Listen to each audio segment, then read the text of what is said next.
Começa agora o seu programa de entrevistas, podcast Campos Brancos. Apresentação, Euzenir Alves. A paz do Senhor Jesus, começa mais um podcast Campos Brancos. O nosso convidado de hoje, pense na dificuldade para trazer. O menino não tem tempo não, né? A gente vai já conversar e saber por quê, mas é alguém muito especial. Qual a finalidade desse podcast? É levar missões até você. É fazer com que você ame missões, conheça o trabalho da SEMAD, da Secretaria de Missões, da Assembleia de Deus de Imperatriz, e seja um mantenedor, um intercessor, um missionário. Porque ir por todo mundo e pregar o Evangelho, isso não é, talvez se você puder, quem sabe, não. Ide de Jesus é uma ordem. E é para mim, e é para você, e a gente não pode terceirizar. E por todo mundo pregar o Evangelho é a minha e a sua obrigação. Aí a gente prega Jerusalém, Judéia, Samaria e até os confins da terra. Jerusalém, prega aí dentro da tua casa, prega para o teu vizinho, Judéia, prega na tua cidade, Samaria, prega no teu estado, no teu país. E os confins da terra, você não vai poder ir, provavelmente, mas nós temos uma equipe de missionários treinados, inclusive agora em julho tem mais uma turma que estará sendo treinada para ir aos confins da terra. E como é que você vai? Contribuindo e orando. Se você não contribui, provavelmente você não ora. Nós oramos por aquilo que nós gostamos. A gente só ora pelos nossos inimigos quando ele diz, eu abençoo meus amigos e meus inimigos, tá? Mas a gente não para orar porque não gostamos. Quando nós não gostamos, não oramos. Quando oramos, gostamos. Quando gostamos, contribuímos para que o Evangelho seja divulgado. Como é que eu posso contribuir? Bom, aí vai o nosso Pix, se você estiver vendo nosso programa no YouTube ou na TV. E se você estiver apenas ouvindo na Rádio Cidade Esperança, pega o papel e o lápis que eu vou ditar. O nosso Pix é CNPJ 322 652 360001-46 322 652 360001-46. Se você estiver assistindo, pega o teu celular, aponta para o QR Code que está aí na tela e faça a sua contribuição de acordo com o que Deus colocou no teu coração. Quanto você vai contribuir, Deus já colocou no teu coração, não vai te fazer falta. Você vai entregar, porque contribuir é um privilégio, não é uma obrigação, não é um encargo para a nossa cabeça, não, é um privilégio. Você tem, você contribui. Aí depois você faz prova de Deus e veja se Ele não te dá boa medida, recalcada, sacudida e transbordante. Vamos ao nosso convidado de hoje, pastor Enoque Felício, que eu conheço desde 1915, né? Pastor, a parte do senhor, é um prazer ter você aqui. Eu podia dizer 1 milhão de coisas sobre você, mas eu ia pecar. Então eu pergunto, quem é Enoque Felício? A paz do Senhor, Euzenir, a paz do Senhor, você que está em casa, nos ouvindo ou nos assistindo nesta oportunidade. Eu costumo dizer que eu sou o pequeno Enoque. Sou Enoque Felício, morador de Imperatriz há quase 30 anos, agora em dezembro faz 30 anos que eu sou residente nesta cidade, já me sinto um cidadão imperatrizense e um cidadão assembleiano, pela misericórdia de Deus. Ele é o menorzinho da casa de Jessé. Pastor Enoque, você é casado, tem quantos filhos? Muito bem casado, por sinal, graças a Deus, com a minha outra metade, a missionária Dinaí Moraes, que é uma bênção na minha vida, e desse namoro surgiu 3 lindas bênçãos, a Ana Lídia, a primogênita, o Vinícius do meio, e a Ana Clara, a nossa caçula, que já está com 15 aninhos de idade. Meu Deus do céu! Enoque, como é que você conheceu a Dinaí? Como é que se deu esse encontro com a sua outra metade? Você é romântico, história, é? Conta aí pra nós. Essa história rende bastante, viu? Como é que foi? Eu estudava na UEMA, fazia faculdade de Geografia, e a Dinaí já tinha localizou concluído a faculdade de Geografia dela, também fez Geografia. A gente estudou 2 anos na UEMA e não nos conhecemos. Era no mesmo turno, era noturno, Na E a mesma gente igreja, não se mesmo encontrava. turno e não se encontraram. Ela congregava na congregação Canaã, na Rio Grande, e eu na Monte Oreb, Mas na lá na mesma Nova igreja. Imperatriz. Mas a gente não se conhecia. Meu Deus. E um belo dia eu estava na biblioteca estudando, e ela já tinha formado, mas estava estudando para concurso, e pela biblioteca fornecer um ambiente mais propício para estudar. Após o trabalho ela ia para o EMA, para a biblioteca. E um belo dia eu apareci no ângulo de visão da Dinaí, e ela tinha um amigo em comum, que era o irmão Cardoso, que também fazia geografia lá, já saudoso Cardoso, e ela perguntou para ele a ficha daquele rapaz. E foi aí ela que perguntou? ela perguntou. Olha só. E ele já deu a ficha completa, é crente, é da Assembleia de Deus, congrega na Monte Oreb, trabalha na Bodim, na época eu trabalhava na Bodim, e trabalha com missões, e deu uma ficha completa. Ela até sorriu e disse, não, eu só queria saber se ele era... Só queria o nome. E aí começou o nosso elo de aproximação. Não foi muito demorado, até porque crente não deve namorar muito tempo. Entre o nosso conhecimento e o nosso casamento foram apenas 11 meses. E olha que para casar ali com a Dinaí deve ter suado, né? Porque a família dela, moça, é grande. É grande, mas olha, foi algo... Quando é de Deus... Tu foi aceito assim, de Eu fui primeira? aceito de primeira. Porque a seleção ali era complicada. A seleção era muito grande, eu fui abraçado pela família. A gente chega assim meio que, tipo cachorrinho que caiu da mudança, né? Desconfiado, mas eu fui abraçado pela família, amado pela sogra. E é uma família que eu tenho como a minha família, de fato. A sogra. Gente, eu amava a tua sogra. Tua sogra, para mim, a minha alegria... A melhor sogra do mundo, Não, que eu costumo dizer, era a minha sogra. Como superintendente da EBD, a minha maior alegria era quando ela entrava na igreja, sabe? Linda, porque né? Era linda e ela já entrava falando em mistério. Meu Deus, eu ganhava as manhãs de domingo, sabe? Sempre assim. Aquele cabelo arrumado que ela tinha, a perfeição com aquele cabelo, né? Com as vestimentas, com as sandálias, sempre com brilho. Sempre com uma joia nas mãos. Ela andava toda... Ela era anéis nos finíssima. Dedos. Quando ela ganhava uma sandália das filhas, ela dizia assim, é bonita, mas não tem um brilho. Eu acho que eu gostava dela por causa do brilho, que a gente sempre gosta de muito Ela brilho, brilhava, brilhava na vida e brilhava também na postura. Acho que eu nunca conheci ninguém daquele jeito, sabe? Aí você foi aceito, casou. Fui aceito, casei com 11 meses de namoro e congreguei na Canaã, saí da Monte Oreb, né? Ela me importou para Canaã e eu... Você sabe que todo mundo que é gente boa já passou um tempo na Canaã, né? Não tem como... É um celeiro de gente boa, né? Não tem como não passar na Canaã. Inclusive você está lá até hoje, Estou lá até Parabéns. hoje, que é para cuidar desses que vão chegando e saindo. Se você olhar a maioria dos pastores, assim, eles passaram lá por um tempo. Quem não pastor já foi pastor, mas lá realmente é uma igreja abençoada, graças a Deus. Aí Amém. casou? Quanto tempo Casei, depois, primeira filha? Eu morei na Canaã, congreguei na Canaã 5 anos, durante todo o período do pastor Hildo. Na verdade, eu casei com o pastor, na época do pastor Daniel, né? E ele que celebrou o nosso casamento. Eu acho que eu passei uns 7 anos na Canaã. E aí o pastor Hildo teve a coragem de me jogar. Né? Não foi na Cova dos Leões, não, foi para o ministério, né? Mas eu me senti na cova, o Enoque na Cova dos Leões, quando eu fui lançado para o ministério. Senhor, que Bíblia é essa? Enoque na Cova dos Leões, não era Daniel. Enoque, como é que começou a tua vida ministerial? Quando eu era solteiro ainda, eu congregava na Monte Oreb, o pastor Ayrton Leal teve a audácia de me constituir auxiliar e me colocou no púlpito. Gente, o pastor Ayrton Leal é top nesse tema, né? Aliás, lá na congregação Canaã, ele me consagrou obreira antes de existir missionárias. Você foi a primeira obreira consagrada? Foi a primeira obreira consagrada. E sentava no púlpito.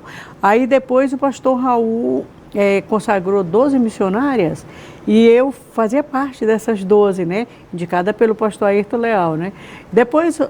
surgiram muitas outras, mas eu faço parte da primeira leva de missionárias, entendeu? E o interessante é que nós éramos... Tinha alguns jovens que se destacavam na Monte Oreb, naquela época do fervor da juventude, e ele separou 3 jovens. Jovens praticamente com cara de adolescente mesmo, para ser auxiliar. Então ainda tem cara de adolescente até hoje. Que bom, que bom. Na verdade, a gente já se destacava no ministério. Nós pregávamos, nós liderávamos. Eu era promotor de missões já na Monte Oreb, eu era líder da escola bíblica, superintendente da escola bíblica com 18 anos, para a gente ter uma ideia. Então, Mas tu nasceu no lar cristão? eu nasci no lar cristão. Eu sou a terceira geração evangélica da minha família, graças a Deus. Não tem nem como dizer que estava começando, né? Já a terceira geração. Eu sou neto de avós crentes, pela misericórdia de Deus. E então ele nos separou, nos colocou no púlpito e deu assim um certo ciúme dos obreiros mais velhos, né? Para eles, acho que foi, né, uma certa afronta colocar aqueles meninos ali. Mas o pastor Ayrton, com aquele cuidado, e a gente, graças a Deus, não decepcionou. Aqueles 3 jovens obreiros são 3 pastores hoje, pela misericórdia de Deus. Aí você virou obreiro na... Solteiro ainda, lá na Monte Oreb. Tá. Aí quando casei, fui para Canaã, o pastor Daniel me consagrou ao diaconato. Eu servi como diácono, só que eu era um crente muito ausente. Você lembra que eu era representante comercial, às vezes passava 15 dias viajando. Agora que eu estou sabendo, tu congregou. Então eu fui um obreiro um pouco ausente, mas mesmo assim eu era auxiliar da juventude, eu fui auxiliar de missões na Canaã, fui professor de escola bíblica dominical. Auxiliar da tia Zélia? Auxiliar da tia Zélia. A tia Zélia foi uma promotora top. Fui né? auxiliar da juventude, a Elinete, parece-me, que foi que eu auxiliei na juventude. E servi ao Senhor com uma certa dificuldade e limitação, mas sempre que estava presente, eu sempre procurei servir com denodo a obra de Deus, o reino de Deus. Aí o pastor Hildo foi para Canaã. Como é que você entrou, saiu de lá e foi embora para auxiliar alguém ou já foi pastor? Como é que foi? Eu fiquei na Canaã congregando aos pés do pastor Hildo, né? Aos pés do Gamaliel, né, Hildo? Aprendendo com ele, de vez em quando ele me dava a oportunidade para dar uma palavra, e a gente participava. Acho que ele foi me testando ali em algumas situações, algumas circunstâncias ministeriais, e um belo dia eu estava viajando como representante, e ele foi na minha casa. Tinha a babá dos meus filhos, que ficava em casa, minha esposa sempre trabalhou fora, e a babá recebeu ele lá e informou para minha esposa que o pastor Hildo tinha ido na minha casa. Como a minha família é uma família que não dava para ser visitada pelo pastor, eu fiquei preocupado. Que foi que eu aprontei, que o pastor Hildo foi na minha casa, né? Meu Deus, o que é que eu fiz? Que ele já descobriu. Descobriu. E aí minha esposa pediu para me ligar para ele. Eu disse, mas eu chego daí. Não, mas ligue logo. Acho que ia chegar em 3 dias. Eu liguei para o pastor Hildo, pastor, o senhor foi na minha casa, eu estou aqui à disposição, estou viajando, mas só pode falar. Ele disse, não, eu quero falar com você pessoalmente quando você chegar.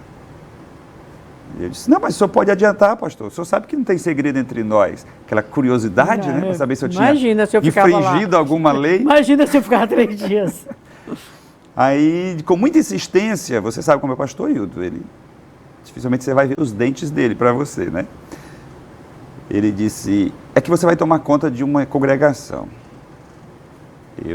Sim, pastor, mas o senhor sabe que eu sou viajante, eu não posso. E disse, quando você chegar, você vem falar comigo no gabinete. Eu já comecei a querer desconstruir aquele projeto ali, e aí ele encerrou, disse, eu vou desligar, porque é algo para nós conversarmos pessoalmente. E então eu não tinha vontade de ser pastor, Eusenia. Nunca tinha sentido aquele toquezinho, madrugada. A chama, sim. Pra ser pastor. A chamada, eu sabia que tinha. O desejo, não. Porque chamada tinha, mas eu guardava. Uma coisa é você ter um chamado, outra coisa é você ter um desejo. Aquele chamado arder no teu coração. Eu tenho um chamado, mas eu não desejo fazer essa chamada acontecer. Era o meu sentimento. Eu sou filho de missionários. Meu pai é presbítero até hoje. Ele foi abridor de igrejas no sertão. Não digo no sertão porque é na Amazônia, no meio da mata mesmo, né? Lá não chama sertão, chama floresta. É matão mesmo, floresta. E cresci caminhando com os meus pais. Lá chamava léguas, 6 quilômetros, né? É uma légua. A gente andava às vezes até 3 léguas para dirigir um culto na casa de uma pessoa na roça. Isso não já dificultava a vontade de fazer o chamado acontecer? Então eu fui fruto daquele sofrimento missionário. A minha mãe, ela caminhava essas léguas com um botijão, um lampião, que era um botijãozinho de 3,5 kg de gás, na cabeça. Ela fazia uma rodinha de pano, colocava aquele botijão, que era o Aladim, né? Para usar só na hora do culto. Então ela levava na cabeça, porque era algo frágil, né, fácil de quebrar, ela não confiava que outros levassem. Então ela levava na cabeça léguas, aquele lampião para ser usado na hora do culto. E a gente ia caminhando atrás. Não era estrada pavimentada, era picadas, carreiros dentro da mata que a gente andava. Era lugar de andar a cavalo, mas a gente era multidão, às vezes 40, 50 pessoas naquela enfieira na mata. Então eu cresci naquele ritmo. Achando que crente era uma coisa que era sofrimento. Sem luxo, trabalhando, éramos pobres, a família pobre. Meu pai sempre trabalhou na roça, sustentava a família da roça, e a gente via aquele sofrimento do meu pai. Vocês são quantos? Só 12 filhos. E a família da tua esposa são quantos? 12 irmãos também, eles são lá. Nós somos 2 times de futebol, 24 pessoas. 12 filhos. Então era uma família de limitação econômica. Então só vocês muito grande. já davam uma igreja. Já davam uma igreja, né? Mas esses filhos geralmente não iam ficando todos juntos. Porque como era uma família muito pobre, moravam na roça, à medida que iam virando adolescente, o meu pai ia nos doando para as famílias pastorais que passavam pelo campo. Então os pastores se engraçavam dos filhos, eram bonitinhos, né? Os filhos da irmã Marta. Minha mãe é Marta, era Marta. Então começou a levar dos mais velhos, acho que foram uns 4 ou 5 irmãos iam sendo levados pelos pastores. Ficava ali 2 anos, 3 anos, e aí levava um dos filhos para estudar na cidade e seguia aquele pastor. Então a gente ficava sempre com os adolescentes e crianças em casa. Então era uma família grande. E eu vi o sofrimento do meu pai, as limitações, a falta de valorização do missionário naquela época, que não chamava missionário, né? Hoje nós chamamos missionário, mas era o dirigente. Hoje o Ramos já sai daqui para Arquipélago do Marajó para visitar um missionário. Depois do fim do mundo, 3 quilômetros. E o meu pai era um missionário, um dirigente que não tinha nem salário. Ele sustentava-se com trabalho braçal na roça dele, produzia, sustentar a família e sustentar os outros ainda. Verdadeiro trabalho por amor. E doava o tempo e mais dinheiro para a obra. Ele não tinha reconhecimento. Então aquilo me frustrou como filho de pastor, como geralmente, filho de obreiro. Existe isso entre os filhos de pastor. Hoje alguns já não são assim, mas a maioria dos filhos de pastor, eles não querem esse ministério. São frustrados por causa do sofrimento dos pais. Por mais que o pai ou a mãe tente, digamos, proteger os filhos dessa minimizar o ciência, sofrimento, mas ele das vê, limitações, da falta de reconhecimento, os filhos não são besta. Não, e o pior é que os filhos de vocês têm um problema. Quando são pequenininhos, né, todo mundo acha fofo.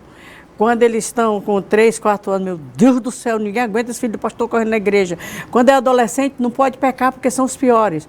Quando é jovem, não vale nada. Tem que ser o exemplo, o filho do pastor. Porque se o filho do pastor fizer qualquer coisa, parece que é maior do que qualquer outra pessoa fazendo. Então o filho do pastor tem problema. E o filho do pastor perde o nome. Né? É o filho do pastor. Igual a mulher do pastor. Mulher do pastor não tem nome, são as famosas mulheres sem nome, né? Então é um desafio. Então por esses motivos eu não queria ser pastor. Inclusive, quando eu namorei a minha esposa, ela olhou um certo dia para mim e disse, eu acho que ela me achou parecido com pastor, né? Sei lá. E ela disse, se você pensa ser pastor, um dia eu não sou mulher para casar com você. E tadinha. Eu estendi hoje a minha mão para ela pegar na minha mundo. mão e dizer assim, a última coisa que eu quero ser na vida é pastor, fique tranquila. Tadinho, não sabe quando Deus quer. E aí nós casamos com esse propósito. Quando o pastor Hildo foi na minha casa levar essa notícia, eu liguei para minha esposa para dizer a notícia. Como eu tinha feito um pacto com ela de que eu nunca iria ser pastor e que ela não gostaria que eu fosse pastor, eu me lembrei daquele voto lá da Bíblia Antiga, quando uma mulher fazia um voto e o marido não concordasse, né? O voto era anulado, ou a filha fizesse o voto e o pai não concordasse, era anulado. Eu imaginei, se a minha esposa não aceitar, nada feito. Não, mas era se ela fizesse o voto, tu não, meu amigo. Pois é, mas aí eu peguei essa carona, né, nessa interpretação e liguei para minha esposa achando que ela ia dizer, não tem condições. Ela disse assim, é de Deus. Eu me decepcionei. Eu disse, minha filha, tu tá louca? O que foi que aconteceu? Que mulher é essa? Não foi com essa que eu casei. Ela disse, tu vai ficar correndo do chamado o resto da vida? Meu Deus. Aí eu disse, não, eu não ouvi isso. Não foi eu que ouvi. Aí eu cheguei em casa. Não é a mulher que eu casei. Fui com ela no gabinete do pastor Hildo. E 1001 desculpas. Eu não posso, eu não sirvo, eu não tenho tempo. Ele olhou bem sério para mim, mais sério do que ele é, Moço, o pastor Hildo rindo, ele é sério, imagina. e disse assim, bem pertinho, Enoque, lá no Templo Central tem uma lista com 17 nomes esperando para pastorear uma congregação. O teu nome não está nem nesta lista. Por que você acha que você foi chamado, hein? Eita. Aí aquilo me fez tremer nas bases. Eu calei. Tal dia nós vamos no gabinete do pastor Raul. Eu disse, lá eu me livro. Viemos para o gabinete do pastor Raul, na torre do Templo Central. A mesma ladainha, as mesmas desculpas. O pastor Raul disse, Enoque, se você fosse desocupado, você não servia. Não se preocupe que Deus vai te dar graça. Então não teve jeito. Deus me chegou no canto da cerca, igual a gente pega um jumento arisco para botar o cabresto, e me colocou o cabresto e eu tive que aceitar o chamado, por obediência, não por amor, não por desejo. Aceitei por obediência. É tanto que quando eu cheguei lá no Parque Alvorada, que eu vi a situação, a cova que eu tinha entrado, e os leões em volta, Deu vontade de desistir. eu dobrei o joelho e disse, Senhor, eu não amo isso aqui. Se tu me trouxe para este lugar, coloca amor no meu coração, porque eu estou aqui por pura obediência ao chamado. Com 5 anos depois, Euseni, quando eu saí daquele lugar, Quase morre. apaixonado, chorando, deixei uma igreja apaixonada e a família toda chorando. E aí eu descobri que eu já amava a obra do Senhor. Então, tua primeira congregação foi no... Manancial de Luz no Parque Alvorada 2. Eu fui lá. Você foi. Você foi me entregar lá e voltou embora. Depois você foi lá na inauguração. Entreguei, tchau, voltei depois. Da Manancial de Luz, você foi para onde? Aí já amava, né? Lá eu servi 5 anos, foi uma grande escola, né? Eu diria que foi o deserto de Paulo, foi a caverna de Elias. Foram 5 anos, cheguei ali, a congregação pequena, eram 6 crianças e 2 idosas para me receber. Eu soube que a igreja tinha uns 30 crentes, mas estavam tudo fora do aprisco, aquela dificuldade. Nós fomos atrás. Com 6 meses compramos um terreno, algo desafiador, naquela época por R$20 mil. Eu não tinha nada. Aliás, eu levei uma oferta de R$1.000 que o pastor Hildo doou quando a gente saiu. E a gente guardou aquela oferta de R$1.000 como semente. Nós não vamos comer essa semente. E aí, com 6 meses, entre feiras de delícias, cruzadas, feijoadas, galinhadas. Todas as hadas possíveis. Nós conseguimos comprar o terreno com o auxílio do pastor Raul, que pagou a metade, por R$20 mil. Com 11 meses, lançamos a pedra fundamental contra todas as possibilidades.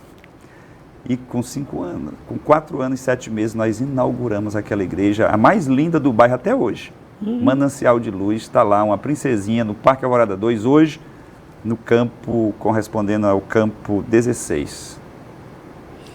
Aí, dessa congregação que você passou 5 anos, você foi para onde?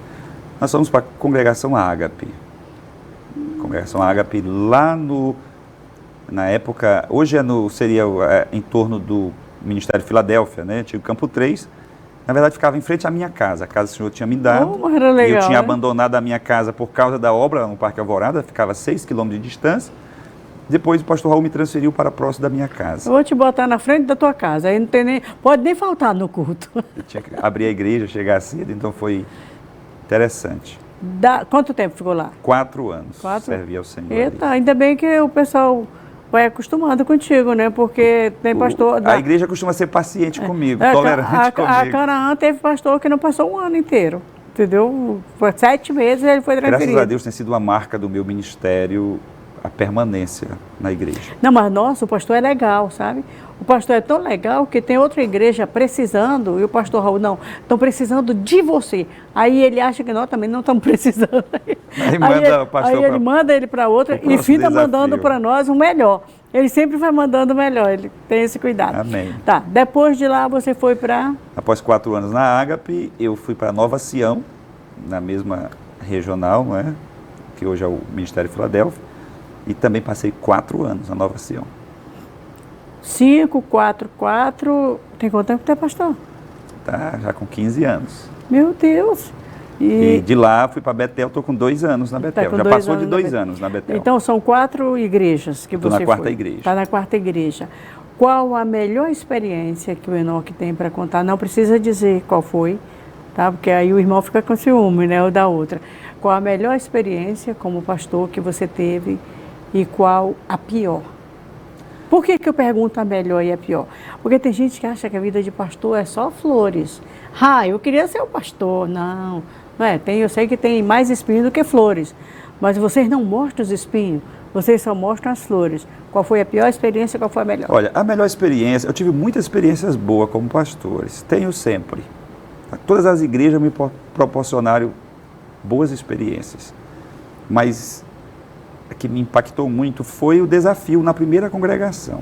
A gente chegou ali, sem crentes praticamente, e tivemos o desafio de arrebanhar aquela igreja de volta, trazer famílias que estavam quebradas, dilaceradas, nas piores condições imagináveis. É uma região bem carente e uma região onde, infelizmente, ainda há uma influência muito grande da presença de drogas e essas coisas, né? E o Senhor nos deu graça quando eu vi aquela congregação lotada que não cabia pessoas. Então eu me derramei diante do Senhor. Deus, foi uma experiência muito grande, uma vergonha de Deus. A vergonha no sentido de eu não queria. Entendeu? O Senhor contava comigo para restaurar aquelas vidas e eu era egoísta ao extremo, ao ponto de querer fugir para qualquer navio e deitar no porão de qualquer navio para não aceitar o chamado de Deus. E aquelas vidas estavam ali esperando pelo meu ministério. Então foi uma experiência profunda. Aquela igreja que não tinha crente, eu deixei lá 103 pessoas congregando para a glória de Deus. Oh, glória. E a pior? Que tem aquela que tu dá vontade de parar. Tem muitas experiências ruins, né? Muitas experiências ruins. Mas a pior experiência que eu tenho é de não ter conseguido restaurar pessoas. Ter lutado por pessoas, dado o meu tudo, o meu suor, minhas lágrimas, momentos de oração às vezes, e no final ter visto aquela pessoa se perdendo. Então, para mim, eu me senti um fracassado. É a pior experiência. A pior experiência não é a financeira, é perder almas. Eu acho legal. Isso significa, sabe o quê? Tu é pastor. A melhor foi quando tu viu um monte de crente salvo. E a pior foi quando tu não conseguiu restaurar. Porque às vezes a pessoa, a pior experiência, eu passei necessidade, tal e tal. A melhor foi a bonança. Não, esse não é pastor.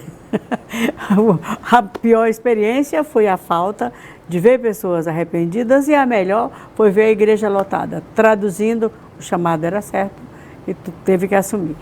Nós estamos conversando com o pastor Enoque Felício. No segundo bloco, a gente vai falar sobre missões na vida dele. Agora eu vou falar missões na sua vida. Olha, a nossa camiseta desse ano no Brasil ainda existe um clamor. Eu quero que você adquira essa camiseta em uma das nossas congregações ou aqui na SEMAD. De apenas R$50 você vai estar contribuindo com missões. Esse tema ele é muito relevante porque ainda existe um clamor no Brasil. Nós, às vezes, nos preocupamos com quem está lá na janela 1040, na igreja perseguida, e esquecemos que no Brasil ainda existe um clamor dos perdidos, dos condenados, dos sem esperança, dos que caminham para a perdição. E eles são os nordestinos lá do finalzinho do Nordeste. São as pessoas muito pobres que nós não nos preocupamos em evangelizar, porque achamos que não vale a pena. São as muito ricas que nós também não evangelizamos, porque eles já estão de boa aqui na terra para que ir para o céu, né? E a gente finda deixando de evangelizar. São os milhares de imigrantes que tem no Brasil e que a gente não se preocupa também.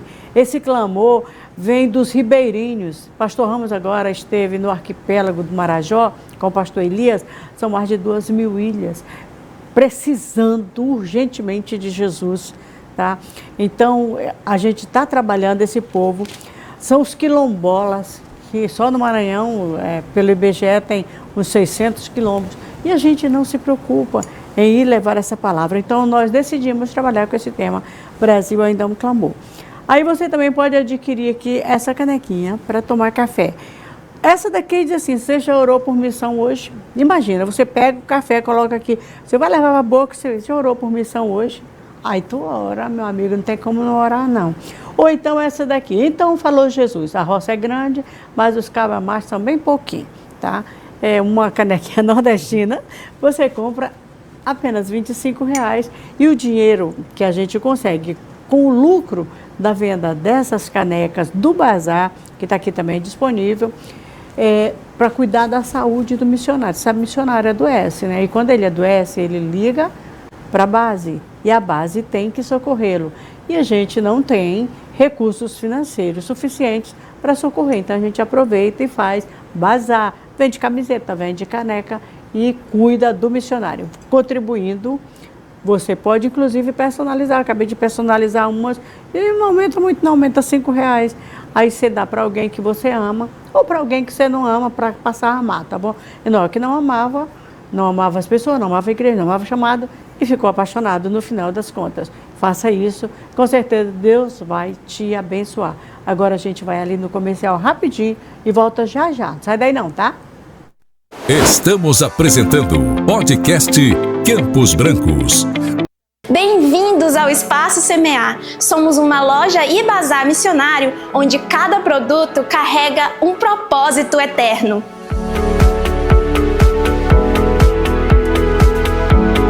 O Espaço Semear é mais do que uma loja, é uma iniciativa da Secretaria de Missões da Assembleia de Deus de Imperatriz, SEMAD. É um projeto missionário que transforma suas compras em cuidado. Aqui você encontra roupas novas e seminovas, com preços de bazar, livros edificantes e também produtos personalizados, como canecas, garrafas e camisetas. Toda a renda arrecadada será destinada ao auxílio saúde dos missionários que estão no campo. Venha comprar ou doar aqui no Espaço Semear. Estamos localizados no anexo do Templo Central. Para mais informações, entre em contato com o número aqui embaixo ou na descrição. A paz do Senhor!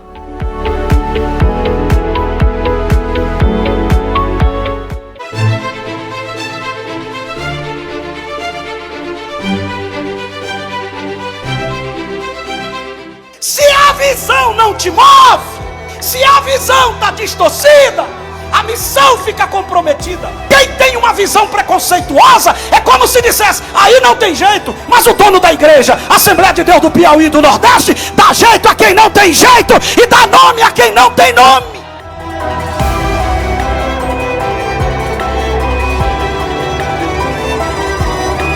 No estado vizinho tem um Maranhão. O povo crente pentecostal são os nossos irmãos. Lá a igreja manda a glória pro céu e cai fogo no cão.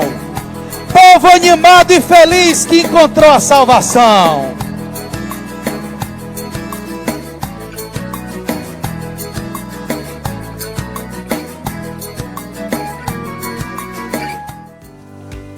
Esse é o nosso 20º Fórum de Missões do Nordeste.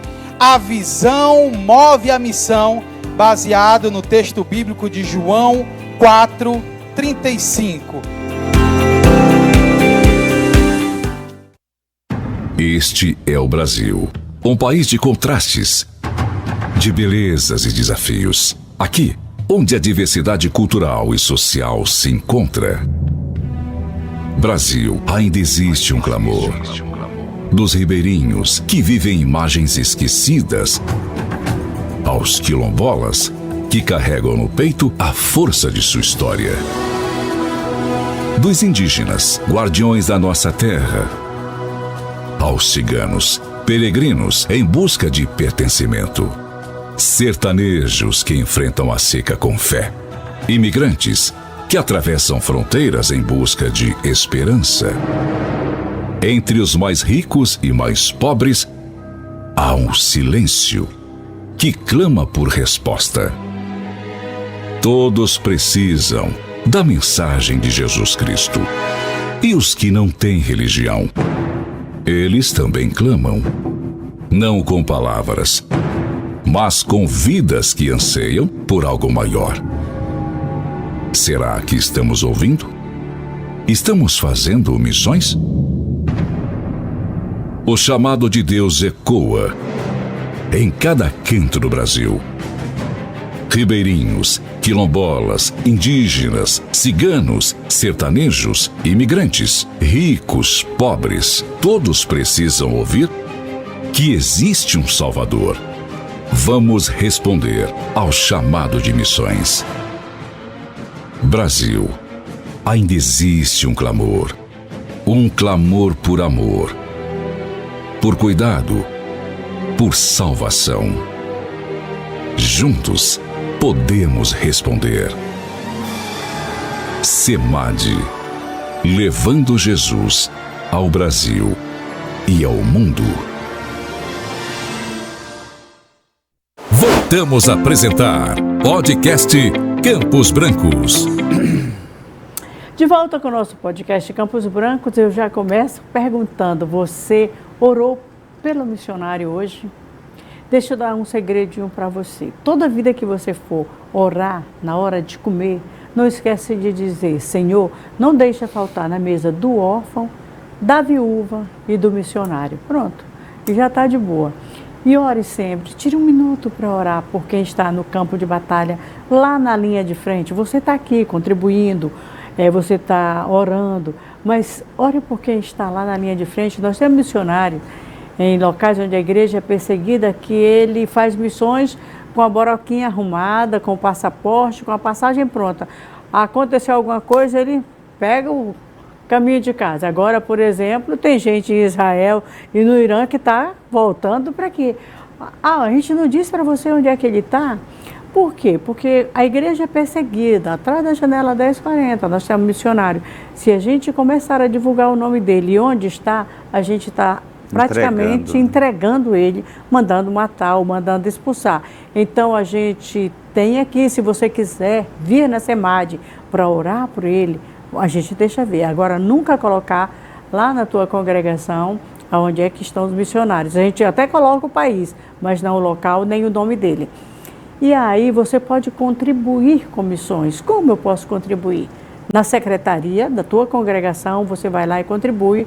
Ou então você pode, para a tua comodidade, mandar através do Pix da própria SEMAD. Depois você fala para o secretário da tua congregação que mandou, para que ele coloque dentro do que ele manda de lá, tá? O Pix da SEMAD é CNPJ, né? 322-652-36-0001-46. Repetindo devagar, 322-652-36-0001-46.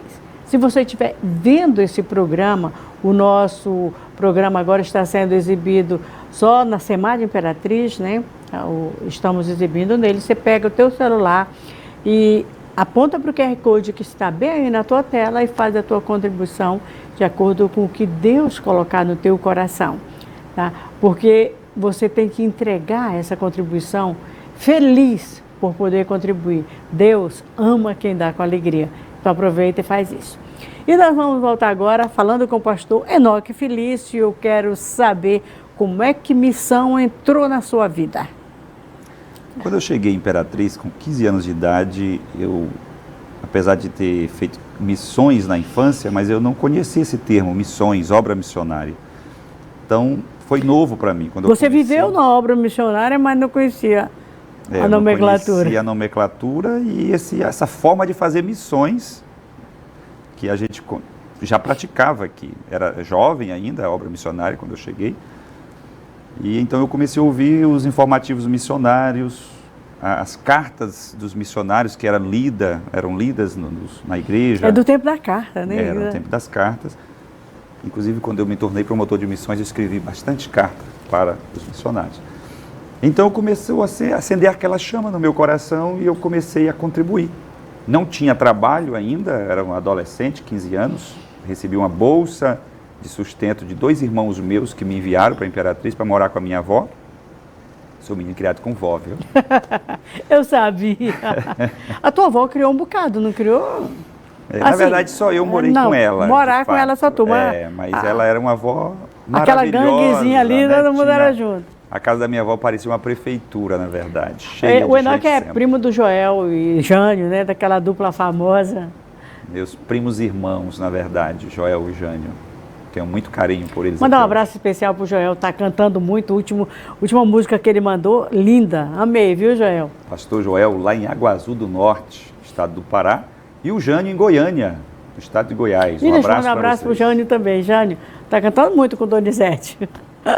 Então, Euseni, eu conheci missões e me apaixonei por missões. Comecei a contribuir na época com R$2, era como se fosse R$10 hoje aproximadamente. E esse namoro com missões foi só crescendo, essa paixão. E com pouco tempo eu me tornei promotor de missões na Monte Oreb, ainda rapazinho. E fazia culto de missões, escrevia para missionários. Começamos a programar viagens missionárias e somos missionários até hoje. Você fez muitas viagens missionárias, tanto como promotor, como auxiliar ou simplesmente como crente. Nas viagens missionárias que você fez, qual delas te impactou mais e por quê? Uma viagem missionária que a gente fez para o Ceará, logo após Sobral, aquela região. Padre Linhares e mais 2 cidadezinhas ali nas adjacentes. Você foi como promotor ou você estava na Canaã? Eu era auxiliar do promotor de missões, a Zélia era promotora de missões na Canaã. Aquela que o Vicente estava lá, que a gente subia em cima daquele carro. Não, o Vicente ainda não tinha ido para o campo na época, foi bem antes. E apesar de eu ser representante... Era Saulo, né? Parece... Eu não me lembro mais, muita coisa. Nós fomos... O Saulo, na época, já tinha vindo, que ele tinha perdido uma filha. Eu estava na Monte Oreb ainda, sendo promotor de missões, quando ele tinha perdido uma filha lá no campo missionário e ele tinha vindo para cá. Mas tinha outros missionários lá. E foi bastante impactante a presença, o peso espiritual naqueles lugares, muito grande. E eu fui o pregador oficial de 2 daqueles lugares. Nós tivemos 3 cultos ali, foram 3 eventos, e me colocaram para ser o pregador oficial de 2 deles. E o Senhor me deu graça, graças a Deus, foi uma bênção, muitas almas para Jesus ali. Mas pense num peso, numa dificuldade de você pregar. Você é acostumado a pregar num púlpito de igreja, uma atmosfera espiritual ali extraordinária, e você pregar numa região daquela, onde o peso espiritual, aquele impacto espiritual é muito grande, mas o Senhor nos deu vitória. Então marcou muito a minha vida aquela viagem missionária. As viagens missionárias, elas sempre, o Eliezer, meu sobrinho, ele diz que tem que fazer 2 viagens missionárias por ano para ele ser mais crente. Quando ele está mais ou menos, ele vai para uma viagem missionária, ele volta muito crente.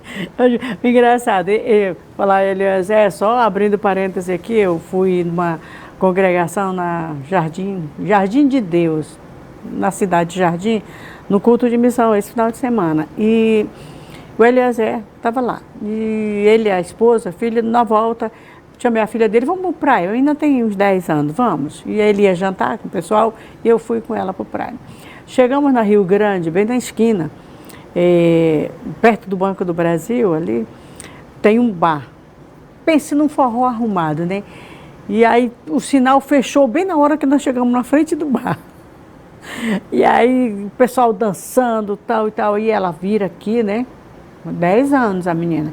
Sei que ela virou aqui, Senhor, eu decreto que esse lugar vai ser uma igreja, Assembleia de Deus, cheia de dizimista fiel. Esse povo vai ser todo contribuinte de missão. Eu olhei assim, meu Deus, não. Eu fazendo o possível para não rir, porque é muito pequena para estar dizendo aquilo, sabe? Aí depois eu liguei para a mãe dela, falei, minha irmã, aconteceu isso. Ela, minha filha, ela aprendeu com a mãe, onde ela passa que tem um bar, ela determina que vai ser uma Assembleia de Deus, cheia de crente, entendeu? Missionária na veia, missões na veia. Né? Eu achei muito bonito aquilo. E toda viagem missionária que ele vai, ele leva os 2 filhos dele. O pequenininho tem 3 anos, vai fazer 3 anos, nem tem ainda, mas ele vai na frente com a bandeirinha, sabe? Então, entregando o folheto. Esse negócio de ensina a criança o caminho que deve andar é um versículo legal, né? É interessante. Ele funciona, o teu filho é aquilo que tu ensina, que tu faz com ele. Então, você chega num lugar onde o evangelho tem muito pouco, ou nem chegou, o impacto missionário desse lugar é muito grande.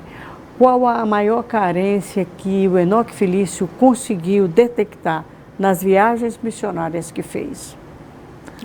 A carência, de fato, é do Evangelho, né? Da presença do Evangelho na vida das pessoas, porque o Evangelho, ele muda, ele transforma a vida das pessoas de tal forma que até o lugar onde o Evangelho chega e é aceito, ele prospera mais do que os outros lugares. Basta olhar a Imperatriz. É uma prática. Olha, Imperatriz, pastor Moreira, há décadas, acho que 5 ou 6 décadas atrás, no alto-falante daquele de ferro, ele dizia: Imperatriz, cidade da esperança. E olha em que se tornou a cidade de Imperatriz, economicamente e espiritualmente, missionariamente, né? Se existe essa palavra.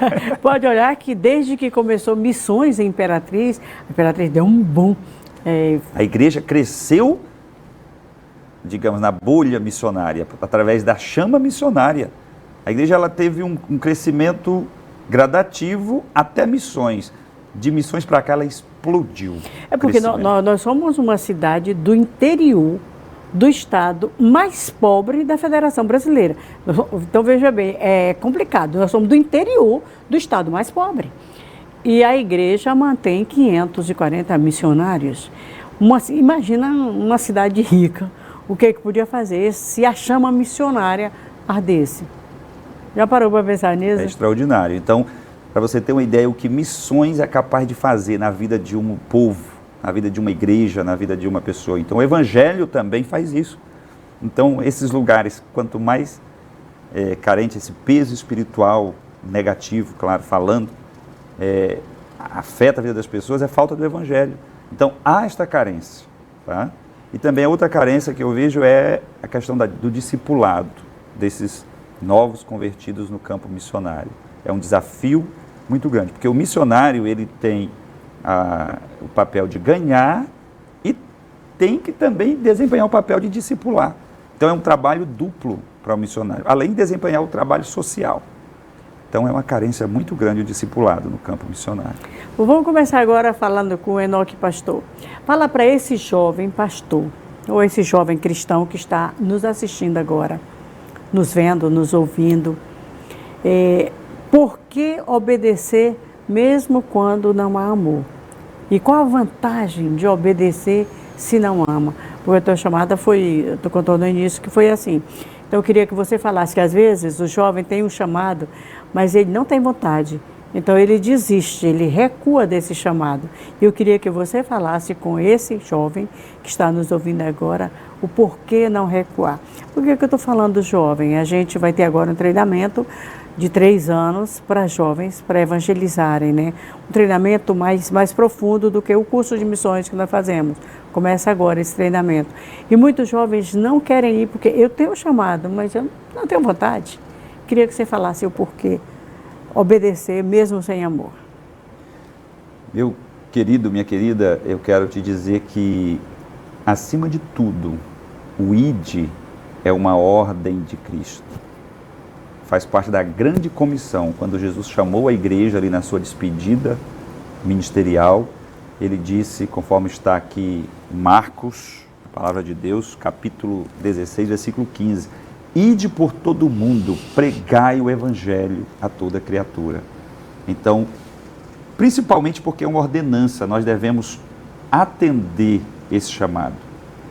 Eu não tinha desejo missionário, mas eu tinha conhecimento de Deus, da palavra, então eu resolvi obedecer o chamado.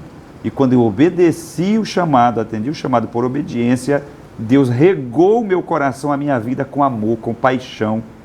E hoje eu sou um missionário apaixonado pelo evangelho, pelas almas, pelo ministério. Então eu quero te dizer, se você sente um chamado, não tem desejo, diga, eis-me aqui, Senhor, mesmo assim, e o Senhor vai fazer arder essa paixão. Se você não tem o chamado, mas tem desejo, comece a orar e a se colocar na presença de Deus. Eis-me aqui, Senhor. E comece a se preparar também, comece a estudar teologia, estudar a Bíblia, ser membro de uma escola bíblica dominical, não perder um culto de doutrina na sua igreja, tá? É o primeiro sinal de que você é uma pessoa propícia a ser usada pelo Espírito Santo para fazer a obra de Deus. É ser assíduo na escola bíblica, nos cultos de doutrina, ser amigo do seu pastor, estar sempre buscando aprender mais do Senhor. Pronto, gostei de ver. Até eu já dei vontade de ir. Pastor Enoque, agora eu já quero que você fale para uma classe de pessoas que eu não posso falar. Porque eu sou ovelha, né? Ovelha fala para ovelha, pastor fala para pastor. Eu não sei se você tem consciência disso, mas nós temos pastores, até dentro da nossa igreja, que é uma grande igreja missionária, que ele não gosta de missão. Não dá o momento missionário para o promotor de missão. Ele não fala de missão na igreja, é como se fosse um encargo a mais, sabe? Uma tarefa a mais para fazer. Inclusive, eu vi no dia que a gente foi fazer 70 anos, teve aquele culto no início, de manhã cedo, aquele café da manhã, e eu vi uma palavra do pastor Raul que eu fiquei assim preocupada. E depois eu comecei a prestar atenção, realmente existe. Ele disse que a maioria dos pastores, quando saem de Imperatriz, disse, graças a Deus, eu estou livre de missão. E eu fico olhando assim, moço, preocupante. É preocupante, como é que eu estou livre de missão? Porque o dinheiro de missão, ele é um dinheiro de sangue, né? É um dinheiro para resgate. Quando você recebe o seu dinheiro suado e tira parte dele para contribuir com missão, você quer que seja investido em vidas. Então, por isso, dinheiro de sangue. Quem contribui com missão, ele não quer contribuir com aquela parte para construir igreja, para comprar som, para trocar banco, para comprar terreno, não. Isso aí a gente faz ofertas separadas. Missão, a gente só pensa que vai cuidar do missionário, o dinheiro que nós contribuímos. Mas ainda existem igrejas que recebem, não estou dizendo que ele está fazendo errado, mas só que é desviado esse dinheiro de missão para outras coisas. É muito triste isso. E você não pode, eu não estou dizendo que ele vai levar para ele, não. Ele pega o dinheiro aqui da missão e está precisando arrumar o ar-condicionado, trocar um banco, essas coisas e vai. Eu queria que o senhor falasse para esse pastor que não gosta de missão, ou que acha que o dia de missão pode ir para outro lugar, e só quem pode falar isso para ele é você, eu não posso. Estou tentando não poder. Por que missão tem que ser missão? Por que amar missão? Qual a vantagem que tem em ser um pastor missionário? É com você. Eu costumo dizer que a igreja tem a cara do seu pastor. Se o pastor é apaixonado por missões, logo a igreja se apaixona por missões também. Tem sido uma das minhas marcas onde eu chego, eu levantar a obra missionária naquela congregação, no sentido de ofertas, contribuições, a paixão missionária da igreja. E aonde eu chego, a missão melhora, porque eu não só falo de missões, eu faço missões. Eu ajudo missionários, envio ofertas para o campo, ofertas particulares, ajudo a construção de igreja no campo missionário, a colocar teto em igrejas no campo missionário. Faltou já para você? Nunca. Inclusive, quando você falou das minhas tribulações, né, dos momentos mais difíceis, que você pensou que eu ia falar de finanças e eu não falei, eu quero dizer uma coisa para você que está me ouvindo. Deus nunca deixou faltar o pão na minha casa desde que eu disse sim para o chamado de Deus. Deus cuida das nossas necessidades quando nós priorizamos o reino de Deus. E quando nós priorizamos a obra missionária, queridos, isso é multiplicado exponencialmente. Então, pastor, seja apaixonado por missões. Aplique o dinheiro de missões em missões, para a salvação de vidas. Consertar ar-condicionado não é fazer missões, são trabalhos técnicos. Nós precisamos investir nos missionários. É como se os missionários tivessem descido no fundo de um poço, confiando, segurando uma corda que nós estamos segurando na ponta. Eles foram para lá confiando que nós não vamos deixá-lo morrer no fundo do poço. Quando eu desvio o dinheiro de missões para outras finalidades, eu estou abandonando o missionário no fundo do poço. Eu estou deixando que ele morra no fundo daquele poço. Então, queridos, como a Euseni já falou, dinheiro de missões é dinheiro de sangue, e ele é amaldiçoado profundamente quando ele é desviado para outras finalidades. Tá?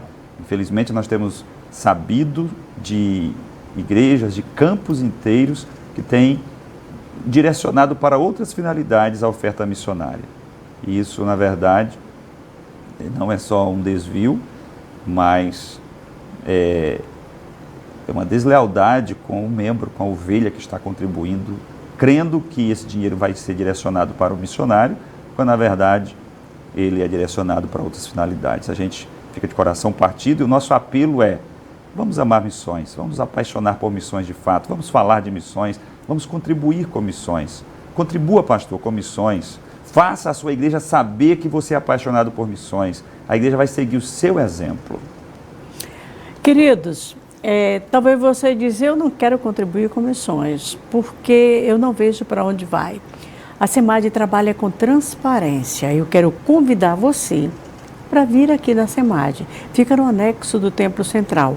Você pode chegar e pedir qualquer mês, qualquer dia, quanto entrou de missões, de onde veio a contribuição de missões e para onde foi.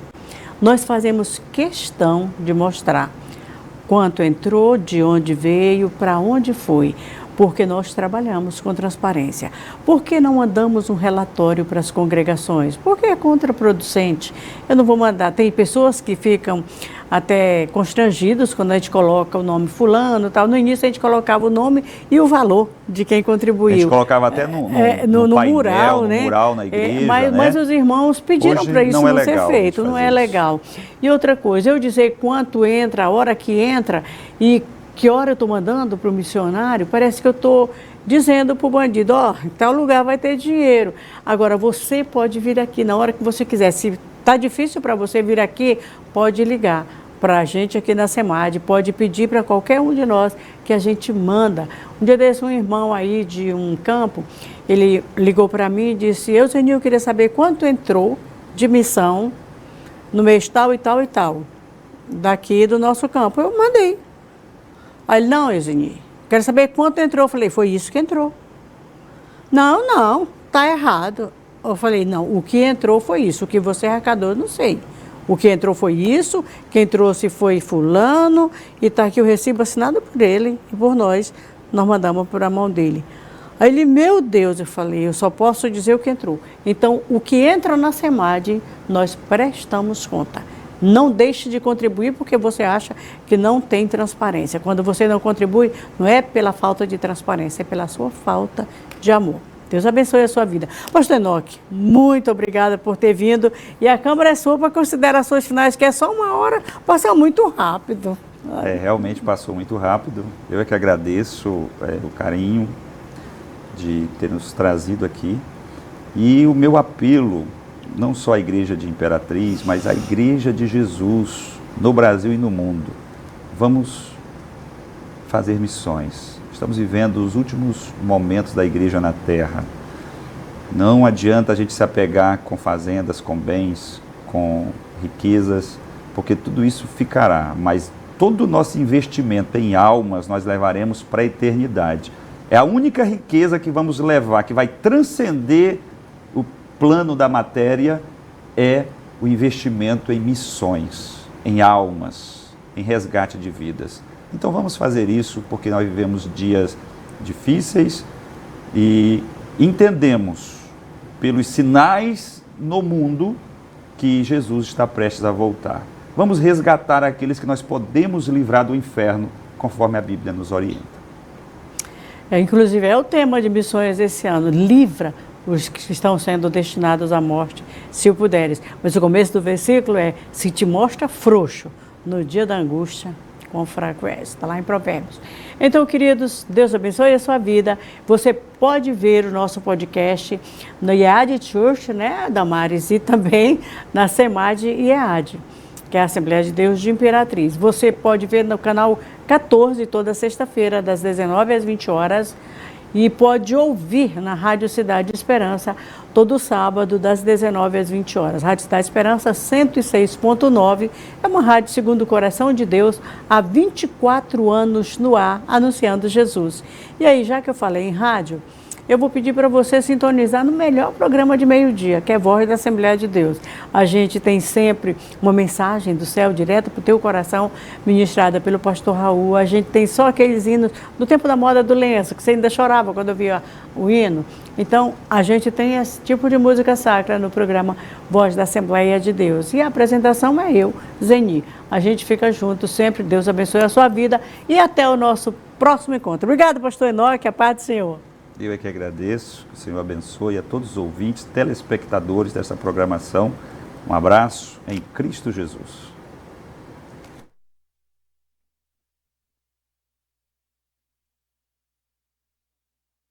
E seja você também o mantenedor de... Acabamos de apresentar podcast Campos Brancos. Participe e seja você também o mantenedor desta grande obra. SEMAD, somos todos nós.